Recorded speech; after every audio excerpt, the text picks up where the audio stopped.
Gracias, Padre, por este par de capítulos que vamos a estudiar. Te pedimos que nos abras nuestro entendimiento y también, Señor, que puedas revelarnos estas cosas que están escritas aquí en este libro, Señor, para tu gloria y para nuestra bendición en nombre de Cristo. Amén. Capítulo 8. Antes de comenzar, quisiera darte solamente el contexto rápidamente, pero se abrieron 6 sellos del libro que tenía el que estaba sentado en el trono y fueron abiertos por Cristo, ¿verdad? Y vimos esos 6 sellos en el capítulo número 6, pero después hizo una pausa en el capítulo 7 para simplemente enfocarse en 2 multitudes. Una multitud de judíos, que eran 144,000 de las 12 tribus, que dijimos que son dentro de la gran tribulación, son sellados, pero también vimos una multitud que es de todas las naciones. ¿Es la iglesia? No, porque son dentro de la gran tribulación, aunque creyeron en Cristo en medio de la gran tribulación, no son parte de la iglesia, pero pues partieron con el Señor, fueron perseguidos, probablemente murieron por esa razón y ahora están en el cielo adorando al Señor. Esas son las 2 multitudes que vimos en el capítulo 7 y ahora procede a el 7º sello en el capítulo 8. Dice así: cuando abrió el 7º sello se hizo silencio en el cielo como por media hora. Bueno, ¿quién no va a estar así asombrado, ¿no? Como esta multitud también en el cielo por lo que va a acontecer ahora, ¿no? Este silencio habla de asombro, habla acerca de sobriedad, ¿no? Incluso a lo mejor hasta podríamos decir luto, ¿no? Pero se hace un silencio durante media hora. Es complicado porque imagínate que hablas con alguien que te infunde mucho respeto. Se te queda así mirando y no te dice nada.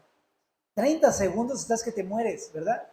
Ahora imagínate media hora, ¿no? Se me hace que este tiempo es un momento así de demasiada suspenso, asombro. Pero dice el verso 2: y vi a los 7 ángeles que estaban en pie ante Dios y se les dieron 7 trompetas. ¿Quiénes son estos 7 ángeles? Realmente el texto no es muy claro, porque a lo mejor podríamos decir, son los 7 ángeles de las 7 iglesias del capítulo número 2 y 3, pero no se dice con certeza. Probablemente solamente son 7 ángeles que están delante de la presencia de Dios. La tradición judía así lo piensa, entonces probablemente. Pero son 7 ángeles que están al servicio del Señor.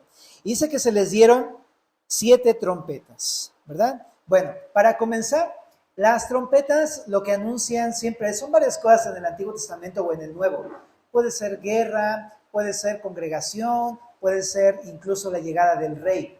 En la entrada triunfal, precisamente esa era la idea, de que venía Jesús entrando a Jerusalén y ha llegado el Rey de Reyes, pero él llegó como un siervo. Ahora viene llegando como el Rey de Reyes ya para instaurar su reino. Esas trompetas entonces anuncian, número 1, la llegada del Rey de Jesucristo, la instauración de su reino en Jerusalén, pero al mismo tiempo la destrucción de todos sus enemigos, ¿no? Y entonces por eso hay una guerra, porque es Dios haciendo guerra contra sus enemigos para tomar el reino, el dominio sobre la tierra. Así que todas estas cosas hablan las trompetas. Ahora, algo interesante. Habíamos dicho que estamos interpretando Apocalipsis cronológicamente, ¿no? De corrido. Y un argumento bueno para pensar esto es que el 7º sello habla de los 7 sellos que se desprenden después. Están conectados. Va uno en secuencia del otro. Por esa razón, ¿verdad? Ok.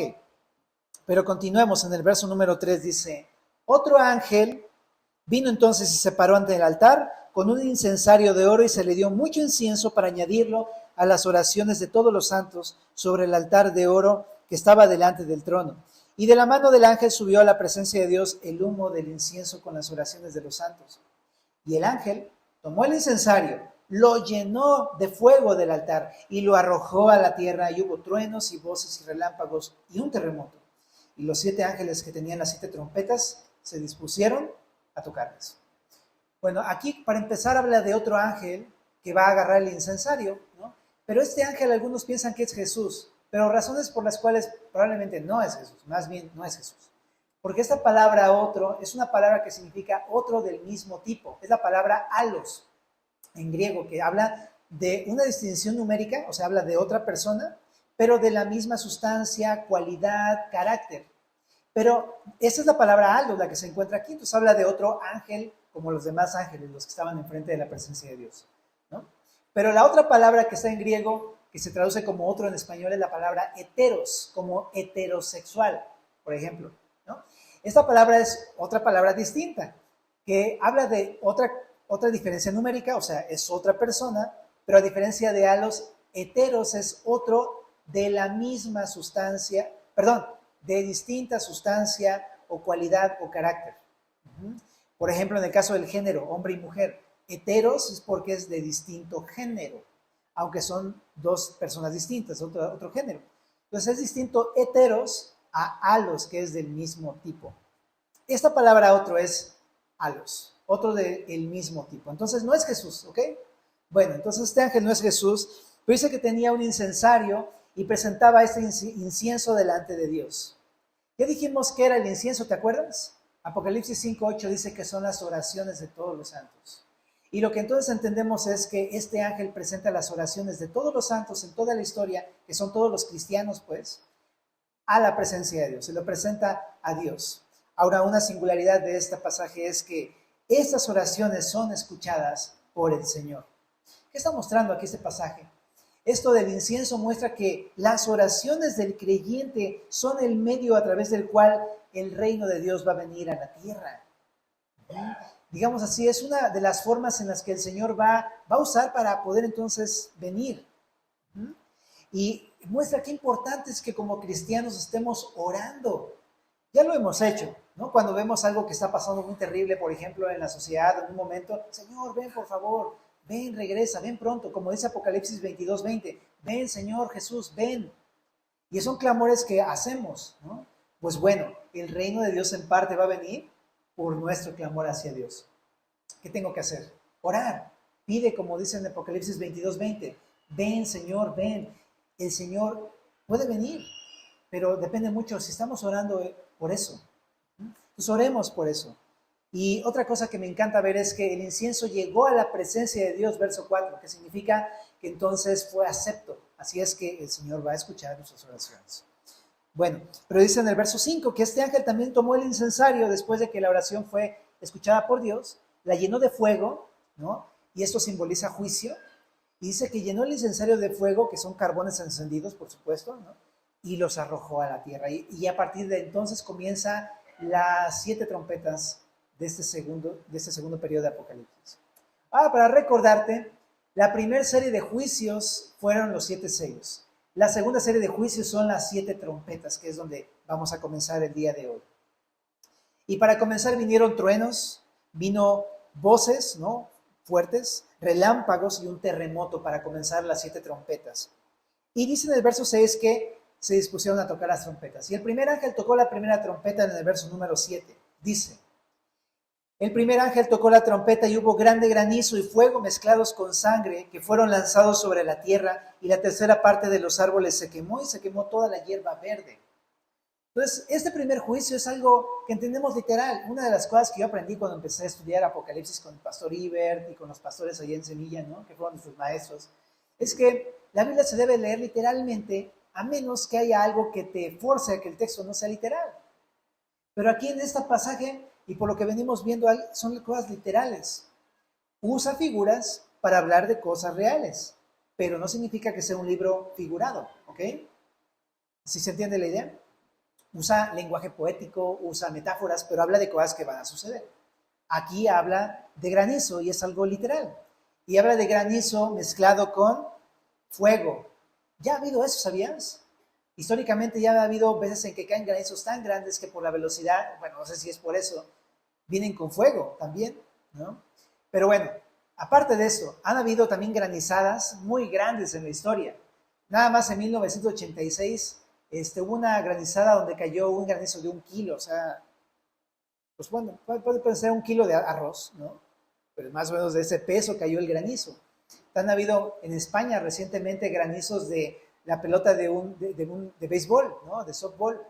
Y antes también han habido registros de granizos de mucho más quilataje, como de hasta 20 kilos de peso. Entonces imagínate, bueno, nada más te da un balonazo y ya estás así, ¿no? Bueno, o sea, no la cuenta uno con granizos de ese tamaño. Entonces van a venir juicios con granizo muy grande, con fuego y mezclados con sangre. Es así. No es la sangre en este versículo el efecto de la granizada, sino más bien ya viene mezclado con sangre, porque todavía no ha sido arrojado. Viene mezclado ya con sangre desde el momento en que ha sido arrojado. Bueno, Pero entonces después de esto dice que lo que se afectó fueron los árboles y la hierba verde. ¿Ok? Entonces, esto también ocurrió en Éxodo, ¿verdad? Y se repite el día de acá. Pareciera que es el cumplimiento de lo que anticipadamente se había anunciado en Éxodo a través de las plagas contra el faraón, de Dios contra el faraón. Entonces, bueno, aquí vemos que se destruye la vegetación en una tercera parte, pero imagínate, el día de hoy la vegetación nos provee alimento, ¿verdad? Porque muchos comen aquí muchas verduritas y cosas así, ¿verdad? A mí me encantan las verduras. Pero en ese entonces va a haber escasez de comida. Pero no solamente eso, la vegetación influye directamente en el medio ambiente, en la cuestión del calor, ¿verdad? El día de hoy estamos pasando por un chorro de calor por eso, porque se ha disminuido mucho la vegetación. Pues probablemente en aquel tiempo va a haber un calentamiento global muy predominante. Bueno, eso sucede. Ok, pero un punto aquí importante. Si todas las cosas van a ser, mira, déjame decírtelo, a veces procuramos demasiado la ecología, el medio ambiente, y no es que esté mal, pero no es lo más importante porque va a ser destruido. ¿Ok? Y es por juicio de Dios. ¿Y sabes qué? No va a ser la razón por la que se destruya el mundo. Va a ser por un juicio de Dios contra la ecología. ¿Ok? Entonces no te enfoques demasiado. Está bueno cuidar los recursos, pero no es lo más importante. Okay. Verso 8. El segundo ángel tocó la trompeta y como una gran montaña ardiendo en fuego fue precipitada en el mar, y la tercera parte del mar se convirtió en sangre, y murió la tercera parte de los seres vivientes que estaban en el mar, y la tercera parte de las naves fue destruida. Pues el segundo juicio es como una gran montaña. Presta atención que cuando se dice como, no está hablando algo literal, sino de un símil, algo que se parece a una gran montaña. Bueno, en aquel tiempo, ¿cómo te explicaría Juan algo que viene del cielo como una montaña, como el Popocatépetl, que se ve así gigante sobre la tierra y va cayendo sobre el mar? Pues lo explicarías así, pero no dirías, sí, es un asteroide, un meteoroide, ¿no? No, pues no, en aquel tiempo no había como el avance científico el día de hoy para ponerle nombres y ver todas esas clases de sucesos, pero probablemente fue un meteorito, o un meteoro, o incluso hasta un pequeño asteroide, que es un poco más grande que un meteoro. Pero dice que cayó sobre el mar. Y bueno, algunos entienden que no es el mar completo, simplemente por el hecho de que se hubiera caído en todo el mar, entonces hubiera hecho una destrucción tan masiva que probablemente no la contarían, ¿no? Entonces probablemente no habla acerca de un cataclismo global aquí. Y dice el pastor Iber en su enseñanza también que probablemente es el mar Mediterráneo porque es el mar también que conocían localmente ahí los judíos, ¿no? Está junto a Israel, entonces muy probablemente sea eso, y que un desastre tan grande pues acabaría con todo el agua contaminaría todo el agua del mar de manera que pues no duraría mucho tiempo la humanidad así. Entonces es muy poco probable que sea en todo el mar, sino solamente en el Mediterráneo. Pero se convirtió en sangre y murió la tercera parte de los seres vivientes, a peces y demás animales del mar. Bueno, también se destruyeron la tercera parte de las naves o barcos, ¿verdad? Entonces se terminó básicamente la actividad pesquera en este momento. Verso 10. El tercer ángel tocó la trompeta y cayó del cielo una gran estrella, ardiendo como una antorcha, y cayó sobre la tercera parte de los ríos y sobre las fuentes de las aguas, y el nombre de la estrella es Ajenjo. Y convirtió en Ajenjo, y muchos hombres murieron a causa de esas aguas porque se hicieron amargas. Bueno, aquí otro evento que también parece ser otro meteoro o un asteroide también muy grande, y se ve así, ¿no? Como una antorcha. ¿Has visto las estrellas fugaces? ¿Qué crees? No son estrellas, son meteoros. Ajá. Pero hace mucho tiempo tú pensarías, pues, ¿cómo que meteoro, no? ¿Qué es eso? Pero bueno, se entiende el día de hoy que son meteoritos o meteoros. Entonces probablemente es eso mismo, cae otro, pero ahora es contra las fuentes de las aguas dulces. Eso significa que entonces va a haber una escasez de agua y va a haber mucha sed y mucha gente va a morir, por supuesto, de la sequía que va a haber tan grande. Y la condición de las aguas va a volverse amarga. De hecho, el meteoro o la estrella que aparece aquí se llama Ajenjo porque significa amargo, va a amargar las aguas. Es el efecto que va a tener y va a ser imbebible, impotable y va a ser muy probablemente tóxica o venenosa. Bueno, en el verso número 12 sigue la otra trompeta, dice así. El cuarto ángel tocó la trompeta y fue herida la tercera parte del sol y la tercera parte de la luna y la tercera parte de las estrellas, para que se oscureciese la tercera parte de ellos, y no hubiese luz en la tercera parte del día y asimismo de la noche. Entonces aquí la cuarta trompeta habla del oscurecimiento. Decía que esto es un cumplimiento del Éxodo, donde hubo tinieblas, ¿te acuerdas? Ahora se va a oscurecer la tierra. Dice que va a haber una oscuridad de la luz del sol, de las estrellas y de la luna. Puede interpretarse de dos maneras, como como un evento universal o como un evento localmente de la tierra. Pero pienso que es más bien local porque es un juicio contra la tierra, no contra todo el universo, aunque después al final, por supuesto, va a tener efectos cósmicos, pero habla de un juicio sobre la tierra, por eso yo pienso que es sobre la tierra, y probablemente es a raíz de que caen esas estrellas y se crea una gran nube de polvo, o sucede algo con la atmósfera que oscurece en una tercera parte la luz de esos astros. Muy bien. Pero si fuera un evento universal, también podría ser porque, ¿sabías que vivimos en un sistema solar donde hay un gran cinturón de meteoros, de asteroides? Entre Marte y Júpiter hay miles de millones de asteroides.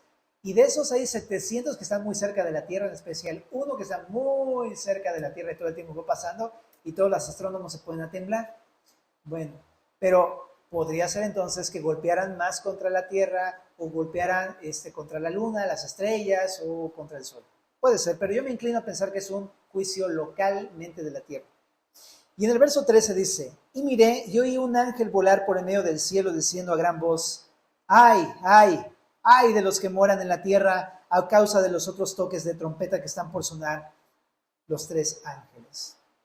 Qué complicado está eso, porque hasta los mismos ángeles dicen, híjole, los de la tierra la van a ver difícil. Y sueltan un lamento, ¡ay, ay! Esos son los ayes de la Biblia, ¿no? Y aparecen en Apocalipsis, pero también en libros del Antiguo Testamento. Hay ayes, hay lamentos. Pero no es por las cosas que acaban de suceder, sino por las que vienen. Están peores las que vienen. Entonces las cosas van a empeorar. Y continúa la quinta trompeta en el capítulo 9. Dice la quinta trompeta. El quinto ángel tocó la trompeta y vi una estrella que cayó del cielo a la tierra y se le dio la llave del pozo del abismo. Ok, este relato es sumamente interesante porque hay otra estrella. Pero aquí es una personificación. ¿Cuándo has visto una estrella, ¿no? Inerte tomar una llave para abrir una puerta? No sucede, ¿no?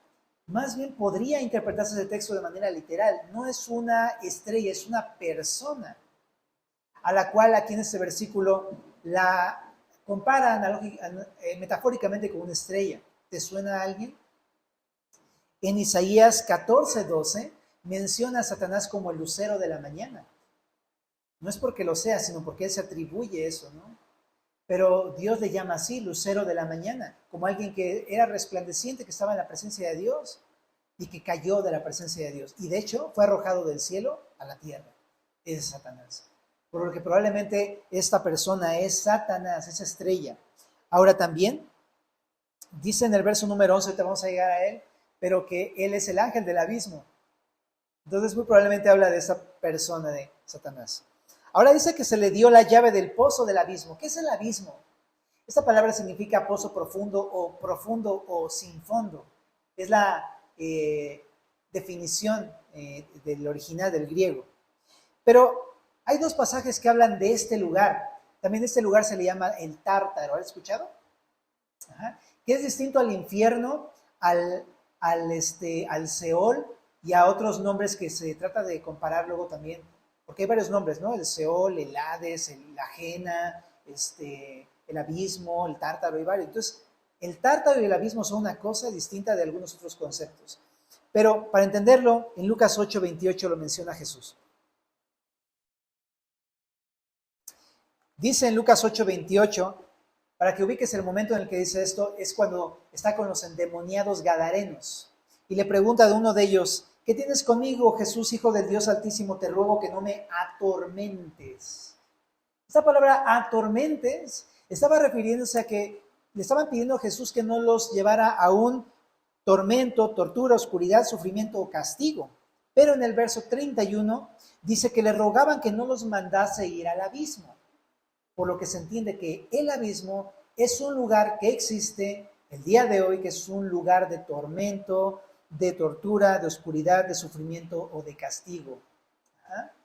Eso es lo que vemos en esta parte. Pero en 2 de Pedro, capítulo 2, verso número 4, también aparece esto. 2 de Pedro 2, 4. Dice que si Dios no perdonó a los ángeles que pecaron, sino que arrojándolos al, dice ahí, infierno, aunque la palabra aquí no es infierno en el original, es la palabra tártaro, dice, los entregó a prisiones de oscuridad para ser reservados a juicio. ¿De qué está hablando Pedro? Bueno, lo que Pedro está hablando en esta sección es que en Génesis 6 hubo un evento. Los ángeles de Dios, malvados que se rebelaron contra Dios, que son demonios, vinieron y se unieron con las mujeres de la tierra y tuvieron hijos y dieron a la luz gigantes. Ajá. Es de lo que habla Génesis 6. Pero se rebelaron contra Dios. ¿Y qué hizo Dios contra ellos? Según Pedro, los arrojó a prisiones de oscuridad, al Tártaro, a este lugar que también es conocido como el abismo, que no es el infierno, porque el infierno, más adelante lo vamos a ver que es un lugar de destrucción para Satanás, el anticristo, el falso profeta, sus ángeles y todos los incrédulos. Pero este no es un lugar de destrucción meramente, es un lugar de tortura, de castigo, es una cárcel. Entonces, el Tártaro, el abismo es una misma cosa, pero es otra cosa distinta del infierno. Ajá. Y es un lugar que está destinado solamente, hasta este momento, para los ángeles del diablo. Ajá. Bueno, entonces regresando a Apocalipsis, dice ahí en el verso número 1 del capítulo 9, que a Satanás se le dio la llave de este abismo. ¿Para qué? Estaba cerrado, es para que lo abriera. ¿Y qué va a suceder cuando lo abra? Pues van a salir los demonios, que han estado ahí encarcelados, los mismos que estuvieron desafiando a Dios en la antigüedad. Ok, qué fuerte. ¿Y qué va a pasar? Dice en el verso número 2, y abrió el pozo del abismo y subió humo del pozo como humo de un gran horno y se oscureció el sol y el aire por el humo del pozo. Y del humo salieron, ¿qué dice ahí? Langostas sobre la tierra. Ajá. Y se les dio poder, como tienen poder los escorpiones de la tierra. Ahora chécate un dato importante aquí. En el Éxodo también aparecían langostas, pero las langostas eran animales que se comían la hierba y entonces pues se acabaron toda la cosecha de aquella época. Pero no se ve que estos animales coman hierba. Van a hacer juicio. Entonces, por lo que se entiende, que Satanás no viene para dar vida, sino para robar, matar y destruir, al igual que sus ángeles. Se entiende que esos langostas son probablemente demonios, seres demoníacos, que ahorita vamos a ver también vienen de parte de Satanás. Y vienen a destruir. Y de entrada quiero decirte, de repente pensamos que el diablo es, ya sabes, ¿no? Así como pues, el buena onda que está ahí en el infierno con una discoteca y todos ahí están. Los incrédulos están pasando re bien, tomándose su vodka y bailando ahí en el infierno, ¿no? Y Satanás ahí todo contento. No, para nada. Satanás vino a destruir a los seres humanos, incluso a los incrédulos, porque están hechos a la imagen de Dios. Aunque no son salvos y van al final a pasar al infierno los incrédulos, pero Satanás no viene a darles vida, no viene a darles un buen trago, no viene a eso, viene a destruirlos. Y eso es lo que vemos aquí en el capítulo número 9. Ok, ahora, dice en el verso 3 que se les dio poder. Entonces ellos en sí no son tan poderosos, pero se les dio poder ¿para qué? Dice, como tienen los escorpiones de la tierra, y se les mandó que no dañasen a la hierba de la tierra, ni a cosa verde alguna, ni a ningún árbol, sino solamente a los hombres que no tuviesen el sello de Dios en sus frentes. Y se les mandó, y les fue dado que no los matasen, sino que los atormentase 5 meses, y su tormento era como tormento de escorpión cuando hiere al hombre. Y en aquellos días los hombres buscarán la muerte, pero no la hallarán, y ansiarán morir, pero la muerte huirá de ellos. ¿Qué pasa aquí? Que no van a matar a las personas, pero sí se les va a dar poder para herir a las personas con una enfermedad de la cual van a querer morirse, pero no se van a poder morir. Eso tiene muchas explicaciones, pero así de simple es. Probablemente no va a haber ni hospitales de no van a atenderse, no van a poder tener ningún remedio ni nada, ni ayuda, van a querer morirse, pero no van a poder morirse. Es una plaga bastante dura y es demoníaca. Ahora, está interesante que también dice que solamente van a atacar a los que no tengan el sello. ¿Quiénes eran los que tenían el sello de Dios en sus frentes? En esta época de la gran tribulación eran los 144,000 judíos sellados de las 12 tribus de Israel, ¿te acuerdas? Y los que no eran judíos que creyeron en Cristo, pues ya fueron llevados al cielo. Entonces solamente Dios va a guardar en esta época a los 144,000 judíos y todos los demás van a sufrir la plaga que está aquí en el capítulo número 9. ¿Okay? Ahora, la iglesia ya no está, ¿ok? Entonces no andes así todo sacado de onda de langostas, no. Bueno, y en el verso número 7 hay un aspecto de ellos. El aspecto de las langostas era semejante a caballos preparados para la guerra. En las cabezas tenían como coronas de oro, sus caras como caras humanas, cabello como cabello de mujer, sus dientes eran como de leones, tenían corazas de hierro, el ruido de sus alas era como el estruendo de muchos carros de caballos corriendo a la batalla, y tenían colas como de escorpiones y también aguijones, y en sus colas tenían poder para dañar a los hombres durante 5 meses. Ahí está la descripción. No son escorpiones, no son caballos, pero parecen algo así, ¿ok? Y así es su descripción, pero son seres demoníacos. Y en el verso número 11 dice, y tienen por rey sobre ellos al ángel del abismo, cuyo nombre en hebreo es Abadón y en griego Apolión. Es interesante porque si fueran langostas, dice Proverbios que las langostas no tienen rey, Proverbios 30:27, pero estos sí tienen rey. ¿Y sabes de quién habla? De Abadón y Apolión. Dices, ¿what? Me queda igual como cuando te dijeron ahí, cuando te dicen talita kumi, una palabra así, ¿no? O sea, como que dices, no entiendo nada de todas maneras. Bueno, pero Abadón y Apolión significa el destructor. ¿Y quién es el destructor? Evidentemente Satanás, ¿verdad? Y tiene que ver todo con el verso número 1. Por eso me inclino a pensar que la estrella del verso 1 es el mismo ángel que aparece en el verso 8, Satanás. Dice que el primer ay pasó, y aquí vienen aún 2 ayes después de eso. Todo lo que estamos leyendo del verso 9 al 12, es el primer ay, es el primer lamento de los ángeles y es la quinta trompeta a la vez. Verso 13. El sexto ángel tocó la trompeta y oí una voz entre los 4 cuernos del altar de oro que estaba delante de Dios. Ok, habla del altar del incienso. En el trono celestial hay un altar del incienso también enfrente de la presencia de Dios. Dice que escuchó una voz detrás de ese altar. ¿Quién es? Pues Dios, ¿no? Y Dios va a decir lo siguiente. Le dice al sexto ángel que tenía la trompeta, verso 14. Desata a los 4 ángeles que están atados junto al gran río Éufrates. Ok. Resulta que no los vemos, pero dice que en el Éufrates hay atados 4 ángeles el día de hoy. No los vemos, es una actividad espiritual que no vemos con nuestros ojos, pero es una actividad real. Hay un mundo espiritual sucediendo delante de nosotros que no vemos, incluso a lo mejor también acá. Y es por eso que luego batallamos con venir, escuchar, obedecer, etc. Pero, ¿sabes? También en Daniel, sobre todo en Daniel 12, habla de cómo se puede inferir que al Satanás tener el reino sobre el mundo el día de hoy, tiene como una especie de gobernantes o todo un sistema de gobierno a través de ángeles en distintas zonas, en distintos países.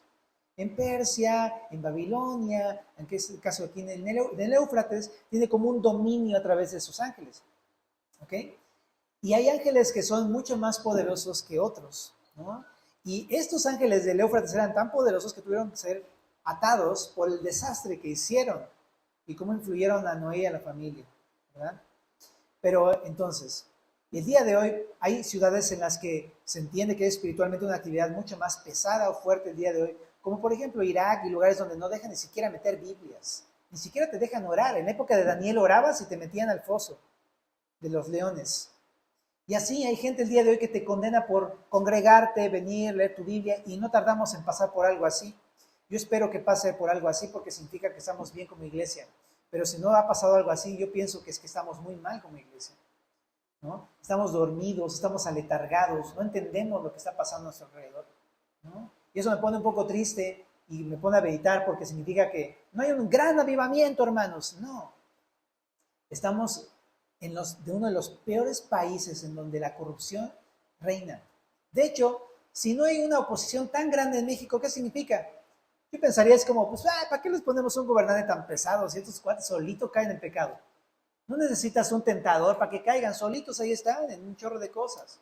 No, pues ya en los libros de texto ya se mete la inclusión y que no sé qué, y por todos lados ya se legalizó la marihuana, y no, solitos, déjenlos. Qué triste estado de la iglesia, qué triste estado de nuestro país el día de hoy. Estamos en la más en la peor de las miserias de nuestro país, espiritualmente hablando, ¿no? Entonces despertemos como iglesia y familia, no podemos seguir iguales. No podemos seguir como el mundo está el día de hoy, necesitamos despertar. Pero bueno, pensando otra vez de regreso aquí en el Éufrates, se desatan estos 4 ángeles, y esos 4 ángeles, dice aquí el texto en el verso número 15, fueron desatados los 4 ángeles que estaban preparados para la hora, día, mes y año, a fin de ¿qué? Matar a la tercera parte de los hombres. Estos, a diferencia del capítulo 9, verso 1 al 11, que nada más los atormentan, estos sí los van a matar. Va a morir la tercera parte de la población mundial, y no es por la pandemia, no es por el COVID, no es por el cáncer, no, es un juicio de Dios.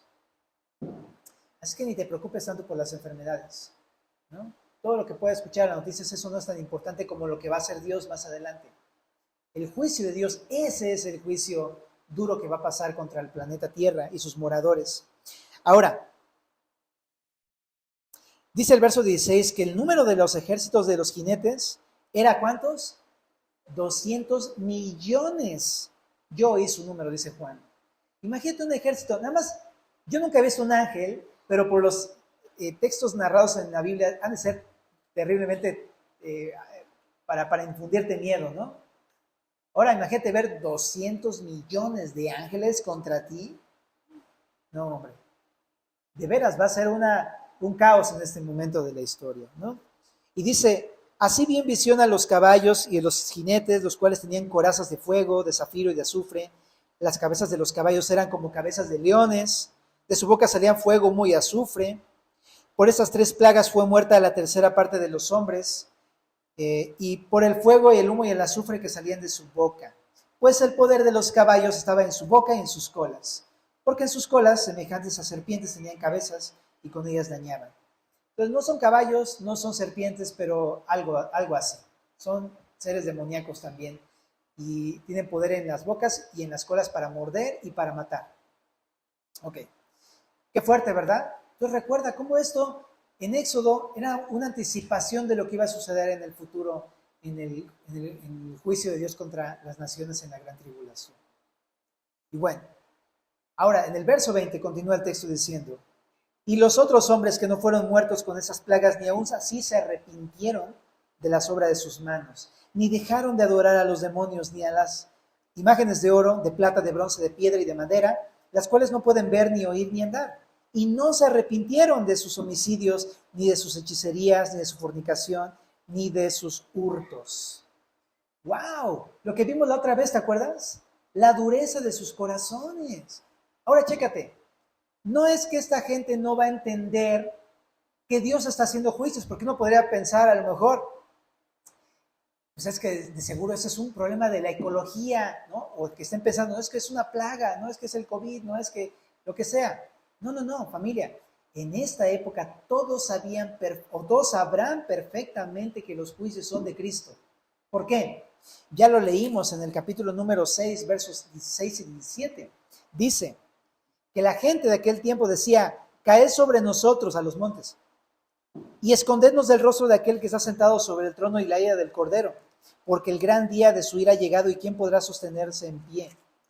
Claramente en este pasaje se entiende que la gente de este momento que está pasando la gran tribulación sabe que los juicios son de parte de Cristo. Conocen el Evangelio, conocen de Dios. ¿Sabes? Entonces no es gente que sea ignorante, que no sepa por qué está siendo juzgada, porque entonces sería Dios injusto. Saben y Dios es justo y los va a juzgar y todos van a saber. Pues nadie va a escapar. Pero lo más duro es que sabiendo que son juicios de Cristo, no se arrepintieron. Es como Faraón en Egipto. Faraón sabía que los juicios que estaban sucediendo en Egipto eran de Dios. Y era Dios destruyendo a sus ídolos. Una guerra de dioses, ¿no? Y Jehová destruyendo y aplastando a los ídolos de Egipto, ¿no? Para que hubiera claro que era Dios. Y aún así Faraón endureció su corazón y no se arrepintió, hasta el punto que aunque su hijo murió, no se arrepintió. Llegó a este punto de incluso después perseguir a Moisés y al pueblo de Egipto en medio del mar, pensando que los iban a poder vencer, y después Dios cerró el mar y los mató. Pero chécate entonces, ¿A poco no nos parecemos el día de hoy a veces a estos hombres? Primeramente que me quiero enfocar a aquellas personas que el día de hoy, a lo mejor, si Dios quiere, escuches esta prédica en internet o el día de hoy estás acá. A lo mejor estás dudando de entregar tu vida a Cristo, ¿no? Pero es por la idea más que porque no entiendas las cosas de Dios, porque a lo mejor ya lo entiendes y lo sabes que Dios va a venir a enviar un juicio futuro. Es porque aunque sabes que Dios va a hacer un juicio, no te quieres arrepentir de tu pecado y no quieres abandonar tu pecado, tu mala vida. ¿A quién te estás pareciendo? Si no es a Faraón, si no es a esos hombres en la época futura que a pesar de saberlo, se resisten ante Dios. ¿No crees que el día de hoy Dios no te está teniendo una gran paciencia para que entregues tu vida el día de hoy a Jesús? Hoy que no hay tribulación, hoy que no hay plagas, hoy que no hay trompetas ni sellos. ¡Ey! Es una gran oportunidad. Y tampoco es una amenaza ni hacerte manita de puerco para que diga, mira, si no te arrepientes van a venir los sellos y las trompetas, entonces arrepiéntate, pecador. No, no es eso. Porque eso sería como amenazarte o algo así, y entonces no sería una conversión legítima. Nosotros no nos hemos convertido a Cristo por las amenazas, sino porque más bien sabemos que, aunque hemos pecado, el Señor Jesús nos quiere perdonar porque nos ama. Entonces es por su amor y su misericordia y por su sacrificio lo que nos ha hecho recapacitar. No te estamos amenazando. No es nuestra intención tampoco hacerlo. Sino decirte que Dios te ama, que aún el día de hoy está extendiendo un gran tiempo de misericordia. Por eso Apocalipsis no es un libro para sentir miedo, sino para decir, wow, qué paciente es Dios, qué misericordioso es Dios. Y sabes, si el día de hoy no te has arrepentido, arrepiéntete el día de hoy. Arrepentirse es la palabra metanoeo, significa abandonar tu pecado, apártate de tu pecado y cree en Cristo. Cree que Él entregó su vida para salvarte precisamente de todos estos juicios de la ira venidera y resucitó al tercer día y está tan vivo que pues Él promete darte vida y resucitarte de los muertos. Y incluso que no pases por todas estas cosas. Y todo es por puro amor a ti. Él, su oferta es, no te quiero dar ninguno de los castigos que te mereces. Ninguno. Esa es su oferta. Lo único que pide de ti es que creas en Él y te arrepientas de tu pecado. Eso es lo único que pide. Pero también sabes que no solamente me quiero dirigir al creyente, a los incrédulos, a los que todavía no hemos decidido entregar nuestra vida a Cristo. Como iglesia y familia, bueno, entendemos que ya somos salvos, entendemos que no vamos a pasar por la gran tribulación, gloria a Dios, entendemos que no vamos a pasar por la ira venidera de Dios. Pero eso no significa que no tengamos de qué arrepentirnos el día de hoy.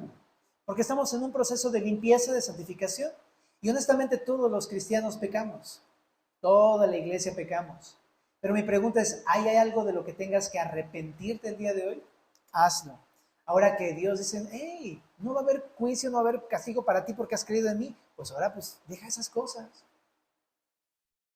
¿Y cosas de las que tengo que arrepentirme? Bueno, aquí hay una breve lista, porque en primer lugar habla de la idolatría. Dice que en aquel tiempo no se arrepintieron de adorar imágenes de oro, plata, madera, piedra, bronce, porque en aquel tiempo adoraban estas cosas, ¿no? El día de hoy la adoración se ha vuelto algo mucho más sutil. Porque uno podría decir, pues yo no tengo una estatua en mi casa, yo no tengo una imagen ahí en la casa que está adorando, yo ni nada de eso, no, guácala, no, yo no soy un idólatra. Pero idolatría habla de adorar cualquier cosa que no sea Cristo. ¡Wow! Adorar cualquier cosa. Adorar significa rendirle todo tu corazón, tus emociones, tu tiempo, tus recursos. Híjole, y el día de hoy hay muchas cosas. Para empezar, esto, ¿no? El celular se puede convertir en un ídolo muy fácilmente. Y no puedo ya dejar, o sea, todo el tiempo ya nada más abro el celular, pues nada más por inercia. ¿Por qué? Porque ya dependo de él. Y si no tengo celular, híjole, no, se me acaba la vida, me enojo, me saco de onda, todo se viene abajo. Porque no le tengo puesto ni confianza.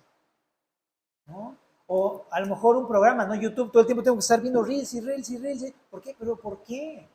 ¿Por qué necesito ver reels para estar bien? O, por ejemplo, ¿dónde inviertes tu dinero o tu tiempo? ¿No? Donde inviertes más tu dinero, ahí está tu Dios. Donde inviertes más tu tiempo, ahí está tu Dios. ¿Qué pasas haciendo más tiempo en el día? Órale. Y ahí podría hacer uno mucho, decir muchas cosas. Ah, mi negocio, ¿no? Para mí es mi vida, mi negocio. O para mí mi vida es mi dinero. O todo lo estoy guardando porque pues quiero comprarme esto y el otro y el otro. Todo el tiempo se trata de mí, del dinero, de las posesiones, de la tierra, de todo. O sea, ¿dónde está cuál es el propósito de tu dinero? ¿Para qué quieres eso? ¿Dónde está tu confianza? ¿Cuál es tu Dios? O a lo mejor pensaría en el tiempo, ¿no? A lo mejor, pues lo que más dedico tiempo es para mí. Ah, porque el mundo te enseña eso, ¿no? Déjate tus tiempos para ti, ¿no? Porque vales, porque los mereces. No, no los mereces. Ahora, si tenemos tiempo no es para nosotros, es para el Señor. Pero cuando no se lo damos al Señor, ¿a quién se lo damos? ¿Cuál es nuestro ídolo? No quiero decir que no puedas tener tiempo para comer o para dormir o para hacer un deporte, pero si todo tu tiempo te dedicas a eso, entonces ¿en dónde está tu Dios? ¿No? Y así, hay familia. Es eso que te quitan y lloras. Es eso que quitan y ya eres infeliz por el resto de tus días. Un ídolo es eso que te quitas y ya no estás bien. Tu comodidad, tu tiempo, tus pertenencias. Pero aquí dice, hey, arrepiéntete. Arrepitámonos como familia cristiana. Y más aún porque no vamos a pasar por estos juicios, ¿no? Pero ahora, también esa gente no se arrepintió de homicidios, hechicerías, fornicación. Y pues si a lo mejor vienes aquí visitándonos o vienes hace unas semanas, pero tú sabes en tu corazón que estás lleno de estas cosas. Dices, ¿neta? Sí, porque homicidio no solamente es matar, porque dices, yo no he matado a nadie, ¿no? Pero ¿qué tal te enojas contra tu hermano, contra una persona? Una persona que vive en enojo o en ira, dice la Biblia, que es culpable de homicidio delante de Jesucristo. Pues si todo tú dices, pues es que así es mi carácter, así es mi modo, y pues aguanta. Ah, bueno, pues si es así, entonces significa que estás viviendo en homicidio. Y pues bueno, sí, no hay problema, pero el único que lo va a cosechar eres tú, ¿no? Igual también hechicerías. Hechicerías es la palabra farmaquía, donde viene pues farmacia, farmacéutico y todas esas cosas, drogas, pero habla de una dependencia, pues no que el cuerpo lo necesite, sino más bien de una dependencia, una drogadicción, pues lo que es la drogadicción, ¿no? Marihuana y demás cosas que Dios ya sabes, ¿no? Si uno está viviendo de estas cosas, ojo, porque estas cosas son razones por las cuales viene el juicio de Dios. Y también la fornicación, que habla de todo pecado de inmoralidad fuera del marco del matrimonio, en la santidad del matrimonio. Y los hurtos, pues obviamente pues, robar lo ajeno desde tiempo hasta dinero y millones puede ser incluso, como sea, robar. Pero si estás visitándonos y no le has entregado tu vida a Cristo, hey, estás en un grave aprieto si estás en estas cosas. Y necesitas arrepentirte y dejar estas cosas. Ahora como cristiano, déjame decirte que como cristiano no nos queda ya el tener alguna de estas cosas, mucho más a nosotros que somos parte del pueblo de Dios y que no vamos a pasar por el juicio. Pues eso, no nos queda estar explotando en ira, ¿no? Entonces no pienses que eso es normal o que es poca cosa. No, no es normal. Ya no le agrada a Dios y no eres parte del mundo y no tienes un corazón como el viejo hombre, ya te despojaron de eso. Tú eres una nueva criatura, entonces despójate de esas cosas. ¿Hechicerías? Me extrañaría, pero bueno, no me extraña porque sé que sucede, pero a lo mejor es inconcebible que un cristiano dependa de drogas, pero lo hay. Sucede. Y es bien fuerte, es como cualquiera que depende del alcohol o del cigarro o cualquier otra cosa. Entonces eso, tengamos mucho, es real, ese es un ídolo, es hechicería. No puede haber algo así en nuestras vidas. También fornicación, desde la pornografía, la fornicación, adulterio y demás expresiones de la inmoralidad fuera de la santidad del matrimonio. Entonces, ¿sabes qué? Despójate de esas cosas. Y también aquí de los hurtos, los robos y todo este tipo de manifestaciones. Entonces creo que nos habla esta mañana, nuestras vidas, esta tarde de nuestras vidas, estas cosas, ¿no? pero con la perspectiva correcta. No es la condenación la que nos motiva a dejar esto, sino la motivación es que no vamos a pasar por estas cosas. Con mucho más razón. Entonces, ¿por qué no venir al Señor y recapacitar acerca de estas obras de arrepentimiento? Mi pregunta final, ¿de qué cosas tenemos que arrepentirnos? ¿Hay algo de esto en tu vida? ¿Hay algo que tengas que dejar? ¿No? ¿Qué te parece si terminamos con una oración? Señor, te damos gracias por tu palabra que siempre nos lleva al arrepentimiento, Señor, a meditar en nuestras vidas. ¿Qué estamos haciendo? Guárdanos de la dureza de estar todo el tiempo aferrados a un pecado, a nuestros pecados, pensando que no va a pasar nada, Señor. Más bien, llévanos a este punto de quebrarnos ante ti, Señor. Y de no ser como esas personas que ni dejaron de adorar, ni dejaron de cometer todos esos actos inmorales y pecaminosos. Porque sobre estas personas cae la ira de Dios. Te rogamos, Dios, que nos ayudes a tener temor de ti, arrepentimiento y también una gratitud de que tú has pagado nuestros pecados, Señor. Y si alguno de aquí no ha entregado su vida a ti, Señor, te rogamos para que el día de hoy pueda ser el día de arrepentimiento, para que hoy pueda decidir depositar su fe en ti y tomar decisiones para buscarte. Y te lo rogamos en el nombre de Jesús.